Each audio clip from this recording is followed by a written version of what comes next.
Lahos na tawa na ipaligoy-ligoy pa. Naamag ko'y nakita ganiha nga tweet aning usa ka tawo nga nagnganlan og DJ Mo Twister ambot lang kag kaila ba mo anay niya nga karaan naman kini siya nga TV personality. Mao na gani, karaan na gani, wa na gay sa Pinas gapuyo ga apil-apil pag yun ambot lang Filipino citizen pa ba ni. Mao na iyang gi-post. I keep getting all these tweets about 31 million. 31 million. Understand, there is no strength in numbers when all of you are stupid. Oh, stupid ko na tang tanan. Wala ko no'y kwenta ang numero, ang 31 million. Kung kita man lang tanan nga 31 million, puro bugo. Okay, sige. Yahuman, pagtaod-taod, mga pila ka, nilabay, a few moment, ni tweet na sa siyag usab. Not calling you stupid, you didn't vote for Lenny. Okay. I'm calling you stupid, voted for a nuisance candidate in Marcos, LOL. No degree, no job, no show, no taxes, no lie told here. Remove BBM's last name and he's a nuisance candidate. You think voted for an old man who died 30 plus years ago. Nuisance candidate meaning gadag samok ka kandidato ba? Naanoy siya, anoyin ko nga kandidato. Nag-apil-apil ori ni siya no nga wala naman is Pilipinas. Sukad ni guwa to. Ani na lang, sige. Since ikaw nag-apil-apil man gyud ka, yan namsag kay freedom of speech, ako namsag kay freedom of speech. So ani ni o kaya na itagpas.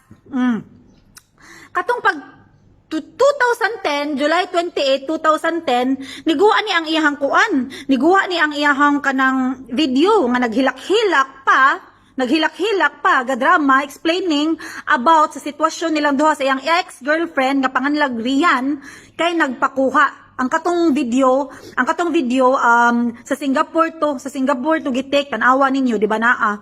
2010. So, kana man kung magpakuhag bata, it's a decision between ninyon duha, between you and your partner. So kay ni-agree ka sa decision, kamong duha nag-come up mo na nga decision, excuse na lang ko anang imuhang ex, kay wa na ilabot, ikaw akong gitira. So unsa may tawag ana? Does it make you a good person nga ni agree ka ana nga decision? O di ba?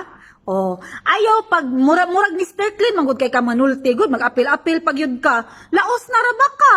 So dapat ang tawag nimo din DJ Mo Twister. DJ Mo laos na kay laos na ka. Laos. Hilom na lagi kay wala na kay labot. O namo kay freedom, namo sa kay freedom ana na siya. Dapat unta kay ingon ana mangundang na unta tagyaw-yaw kay nanay ni daog unya kay kani sila hindi pa man kuno tapos ang pakikipaglaban aw alangan man nya maingon sila pasagdi na lang di na mahimo nga magsige sila gingon ana butante pud baya ko. Nya ako pag yung Filipino citizen, ambot ka ana niya mag-apil-apil nga dili naman Filipino citizen. Ni eksena pa man, mobalik pa kasi mong career sa Pilipinas, na bakasyon na lang gyud or moadto na lang ka ngadto ana laag-laag ka or kung gusto kag mobalik og puyo kay laos na ka. Hagbay ra kang nawa. You fled shortly after atong imong skandalo 2010. Nilayas din ka, giabandon nimo ang sitwasyon sa Pilipinas. Nya katupad yung gi-interview si Rian na I hint nga murag abusive ka na boyfriend kay every time hanan ka niya og buwag o anhahanan ka niya og buwag kay magsuko-suko ka niya, you threaten her. Maayo kay kang tao ana. Nya karon problemahon na nimo si BBM. Problemaha sa imong kaugalingon. Nga ang imong career sa dira sa Manila o sa Amerika sa DJ sa 89.9 man siguro to 89.9 na siya sa kanang na siya podcast dira na US based sa Magic 89.9 no kanang li atiman na kay kung mobalik ka sa Pilipinas ambot ka laos na baya ka laos